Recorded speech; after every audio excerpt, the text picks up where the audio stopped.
nasa taas ko po na yung trabaho namin kanina. Yan yung pinaypingan namin. Yan, papunta pa yun doon sa likod. Yan po yan. Ngayon po, break time kami, pahinga. Natapos lang po namin kumain.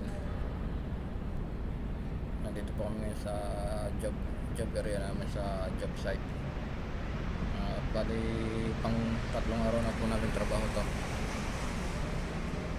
Mga 3 araw na po kami. Sana magtuloy-tuloy po to. Sana dire-diretso po ang trabaho namin na to. Para kahit paano po ay may kita. Dating ng December, Pasko, kahit paano po ay may konting kita po. Dito lang po kami sa basement, sa tunnel. Dito ako yung gumagawa. Bali, 6 po kami Pilipino ngayon dito. Yung iba pong kasama namin nasa doon po sa kampo pa. Hindi po. Susunod na rin po sila kasi hindi ba approve yung papel nila.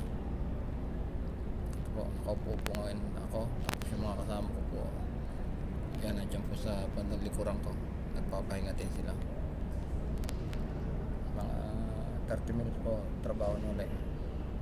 Pero okay naman pong trabaho. Tamang kuwan lang, galawan.